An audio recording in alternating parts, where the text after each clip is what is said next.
So hello guys, इसमें आयुष और मैं तुम सभी का वेलकम करता हूँ चैनल के एक और ब्रांड न्यू वीडियो में। और आज के वीडियो में हम लोग एक्सप्लेनेशन करने जा रहे हैं वाइकिंग्स के सीजन 4 के एपिसोड नंबर 8 का। So now with no more time, let's get on to the explanation. So episode चालू होता है, हम देखते हैं रैग्नार के ऑर्डर्स के अनुसार सारे वाइकिंग्स वापस कैटेगेट के लिए लौट रहे होते हैं। हैरल्ड लगातार बोलता है कि यार ये क्या बात होती है, हम तो यहाँ रैग्नार लॉथब्रुक के साथ लूटपाट करने आए थे और रैग्नार तो हमें खाली हाथ लौटा रहा है। जिसपे लगातार हैरल्ड को वार्न करते हुए बोलती है कि हैरल्ड लगातार के सामने रैग्नार की बुराई ना करे, ये हैरल्ड के लिए अच्छा नहीं होगा। इसके बाद हमें बियॉन्ड दिखाया जाता है जो कि ऑल्सो रैग्नार से बोल रहा होता है कि ऐसे वापस लौटना आपको सबकी नजरों में कमजोर बना देगा। इसके बाद सीन जो कि काउंट ओडो के ऊपर जाता है जो कि पेरिस के राजा से बोल रहे होते हैं कि अब हम रोलो के ऊपर और ट्रस्ट नहीं कर सकते, क्योंकि पहले वो हमारे साइड से इसलिए लड़ा क्योंकि वो अपने भाई के ऊपर गुस्सा था, मगर अब जब उसने अपने भाई को हरा दिया है, जब उसका भाई यहाँ से चला जा चुका है, तब उसके पास कोई भी कारण नहीं है हम लोगों के लिए लड़ने का।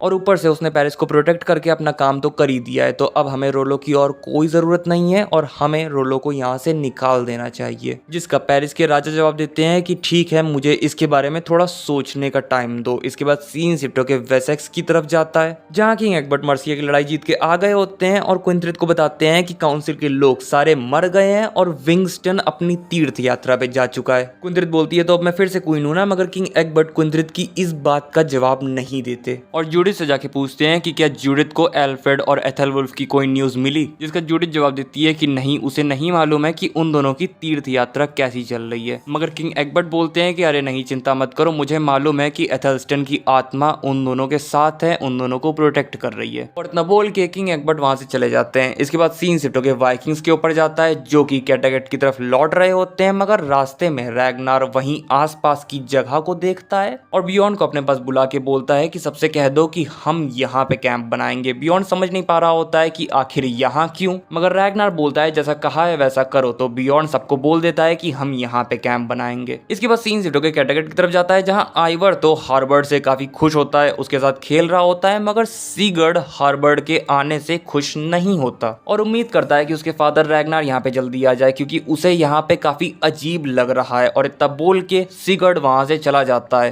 हार्बर्ड उसे रोकने की कोशिश करता है मगर सीगर्ड नहीं रुकता और बाकी की औरतें हार्बर्ड से बोलती हैं कि अरे जाने दो ना उसे, और हार्बर्ड बोलता है कि अरे नहीं, मुझे उसे दिखाना है कि मैं सबसे प्यार करता हूँ। इसके बाद सीन शिफ्ट होकर वापस वाइकिंग्स के ऊपर जाता है जो कि वहां रुक तो गए होते हैं, मगर उन्हें समझ नहीं आ रहा होता है कि एक्चुअल में रैग्नार चाहता क्या है। जिसके बाद रैग्नार उन सबको बताता है कि उसने गिव अप नहीं किया है पेरिस पे, ये तो उसका प्लान था इधर आना, क्योंकि वो चाहता है कि सारे वाइकिंग्स इन सारी शिप्स को उठा के कैरी करके इन माउंटेन्स के ऊपर ले जाके दूसरी तरफ से पेरिस के ऊपर अटैक करे। ये प्लान सुन के सारे वाइकिंग्स की बोलती बंद हो जाती है। तो रैग्नार फ्लॉकी से पूछता है कि फ्लॉकी तुम ये कर सकते हो ना, एंड फ्लॉकी बताता है हाँ मैं ये कर सकता हूँ, मैं जो भी करता हूँ मैं तुम्हारे लिए करता हूँ। एंड फिर सारे वाइकिंग्स भी प्लान से एग्री कर जाते हैं। इसके बाद सीन शिफ्ट होकर क्विंथ्रिट के ऊपर जाता है जो कि किंग एग्बर्ट के पास आके उन्हें आके बताती है कि वो प्रेग्नेंट है और फादर एथेलवुल्फ है, और अब जब मर्सिया में काउंसिल को डिफीट कर दिया है किंग एग्बर्ट ने, तब उन्हें मर्सिया वापस जाके वहां की क्वीन का रोल निभाना होगा। मगर किंग एग्बर्ट उन्हें बताते हैं कि अब क्विंथ्रिट मर्सिया की क्वीन नहीं है, क्योंकि अब किंग एग्बर्ट मर्सिया के भी किंग है। इसके बाद किंग एग्बर्ट क्विंथ्रिट को वो पेपर्स दिखाते हैं जिसमें प्रिंस विंगस्टन ने अपनी तीर्थ यात्रा पे जाने से पहले और काउंसिल के मेंबर्स ने मरने से पहले लिखा था कि अब वो मर्सिया का नया राजा किंग एग्बर्ट को बना रहे हैं। और इसके बाद क्विंथ्रिट ये सब देख के वहां से गुस्सा होकर चली जाती है क्योंकि किंग एग्बर्ट ने अब उसे धोखा दे दिया होता है। इसके बाद सीन शिफ्ट होकर वाइकिंग्स के ऊपर जाता है जो कि जहाजों को ऊपर ले जा रहे होते हैं, और ये सब देख के हैरल्ड और हेल्फडन जो कि पहले रैग्नार के बारे में बोल रहे थे कि रैग्नार हमें खाली हाथ कैटेगेट ले जा रहा है, वो रैग्नार के पास आके माफी मांगते हैं और रैग्नार की तारीफ करते हैं।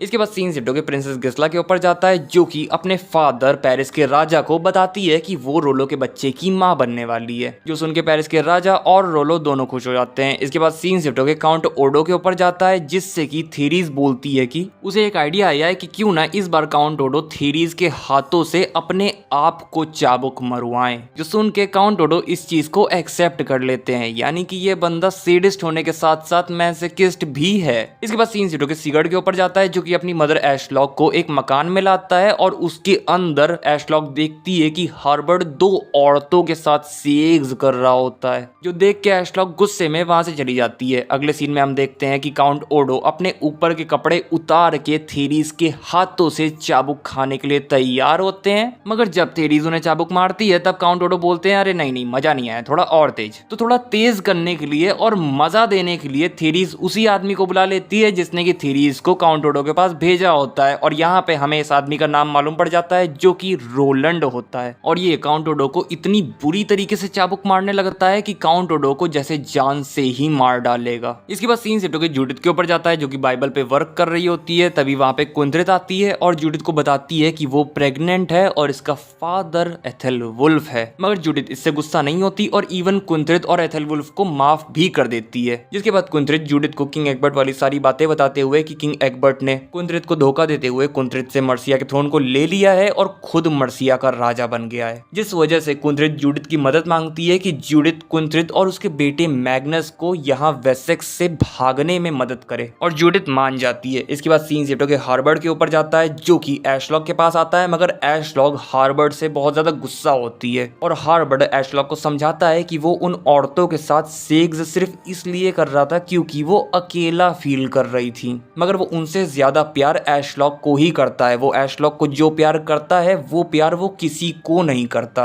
और वो ये सब जो यहाँ की औरतों के लिए कर रहा है वो पवित्र है। मगर एशलॉक इस बार उसके झांसे में नहीं आती और उसे थप्पड़ मार के बोलती है कि मैं बस तुम्हें अपने साथ चाहती थी, जिसका हार्बर्ड जवाब देता है कि कभी भी मुझे काबू करने की कोशिश मत करना, और इतना बोल के वो सिगर्ड को एक कॉइन जैसी चीज देके वहां से चला जाता है। इसके बाद सीन शिफ्ट होकर जूडिथ के ऊपर जाता है जो कि किंग एग्बर्ट के पास आके उनसे पूछती है कि आखिरकार क्यों किंग एग्बर्ट ने कुंद्रित को मर्सिया की रानी के पद से हटा के खुद मर्सिया की किंग बन गए हैं, जिसका किंग एग्बर्ट जवाब देते हैं कि उनके पास इसके अलावा और कोई चारा ही नहीं था, क्योंकि मर्सिया के लोग कभी भी कुंद्रित को अपने रूलर के तौर पे एक्सेप्ट करते ही नहीं। अगर मैं चाहता तब भी कुंद्रित को वापस से क्वीन ना बना पाता, मगर जूडिथ बोलती है कि तुमने नहीं चाहिए, तुमने पहले ही से ही प्लान बना रखा था कि तुम खुद मर्सिया के राजा बनोगे। किंग एग्बर्ट बोलते हैं हाँ, उन्होंने पहले से ये पॉसिबिलिटी सोच रखी थी, और इतना सुनने के बाद जूडिथ वहां से गुस्सा होके जाने लगती है कि तभी किंग एग्बर्ट बोलते हैं कि इन सारी चीजों के बावजूद वो चाहते हैं कि जूडिथ उन्हें माफ कर दे क्योंकि वो जूडिथ से प्यार करते हैं। इसके बाद सीन शिफ्ट होकर टोरवी के ऊपर जाता है जो कि देखती है कि एयरलैंडर ने बियॉन को जान से मार डाला है, मगर ये टोरवी के मन का सिर्फ एक वहम निकलता है क्योंकि वो एयरलैंडर से डर रही होती है कि कब एयरलैंडर बियॉन को जान से मार डाले। इसके बाद सीन शिफ्ट होता है, हम देखते हैं काउंट ओडो मर चुके होते हैं और पेरिस के राजा बता रहे होते हैं कि उनके ऑर्डर्स के अनुसार रोलैंड ने काउंट ओडो को जान से मारा है, क्योंकि काउंट ओडो उनकी पीठ के पीछे उन्हें पेरिस की गद्दी से हटाने की प्लानिंग कर रहे थे। और इसके बाद पेरिस के राजा रोलो को लोहे का एक ग्लव देते हुए उसके ऊपर पेरिस की सुरक्षा की पूरी जिम्मेदारी सौंप देते हैं, और प्रिंसेस गिस्ला बोलती है कि आपने बिल्कुल सही फैसला लिया है फादर। इसके बाद जब सब हॉल से बाहर जा रहे होते हैं तब थेरिस पीछे मुड़ के पेरिस के राजा को देखती है, जिस वजह से पेरिस के राजा उसे अपने पास बुलाते हैं और पूछते हैं कि क्यों उसने उन्हें ऐसे देखा, जिसका थेरिस जवाब देती है कि वो सोचती है कि पेरिस के राजा काफी रिस्पॉन्सिबिलिटीज अपने कंधों पर रखते हैं। इसके बाद सीन शिफ्ट होकर फ्लोकी के ऊपर जाता है जो कि हेल्गा के पास आता है और बोलता है कि अब वो जा रहा है माउंटेन्स को क्रॉस करने के लिए और हेल्गा यहीं पे रहे, रेस्ट करे, जिसका हेल्गा जवाब देती है कि ठीक है वो यहाँ पे रहेगी, मगर फ्लोकी भी अपना वहां पर ध्यान रखे। इसके बाद सीन शिफ्ट होकर यीडू के ऊपर जाता है जिसके पास रैग्नार आके उससे वही मेडिसिन मांगता है, और यीडू बोलती है कि उसके पास नहीं है मेडिसिन सारी खत्म हो गई है, और रैग्नार बोलता है कि नहीं तुम फिर से झूठ बोल रही हो। रैग्नार बोलता है कि मेडिसिन की वजह से ही तो मैं यहाँ पे तुम्हें लाया हूँ, जिसका यीडू जवाब देती है कि पर तुमने तो बोला था कि मैं एक आजाद औरत हूँ, जिस पे रैग्नार बोलता है कि नहीं, मैंने कहा था कि तुम अपनी मर्जी से आ जा सकती हो, ये नहीं कहा था कि तुम आजाद हो। फिर यीडू रैग्नार से बोलती है कि तुम बहुत ही बुरे हो, मगर तुमने एक गलती कर दी मुझे वेसेक्स के खेतों के बारे में बता के। ये सब बोल के यीडू रैग्नार को धमकाने की कोशिश कर रही होती है, मगर इसकी वजह से रैग्नार का दिमाग सटक जाता है एंड वो यीडू को पकड़ के उसे पानी के अंदर डाल के उसका दम घोट के उसे जान से मार डालता है, और उसकी डेड बॉडी से वो मेडिसिन निकाल लेता है। रैग्नार को ये करते हुए उसके बच्चे देख लेते हैं, तो रैग्नार हेवित्सर को और ऊबे के पास आके उनसे बोलता है कि तुम दोनों कैंप में ही रहना और इस बार अपने आप को अच्छे से प्रोटेक्ट करना।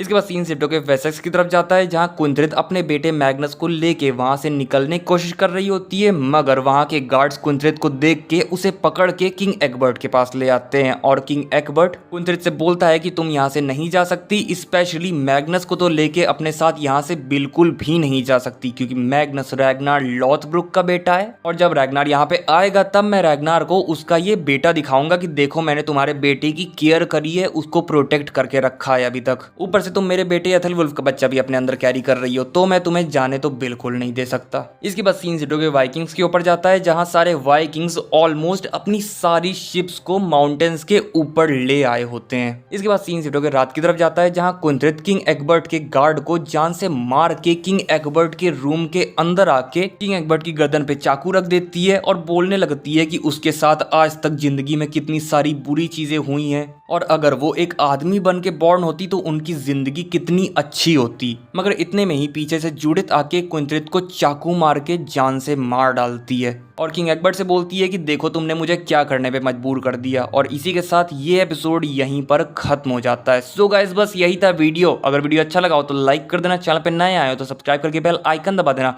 मैं मिलूंगा तुम लोगों को नेक्स्ट वीडियो में, तब तक के लिए बाय बाय टाटा।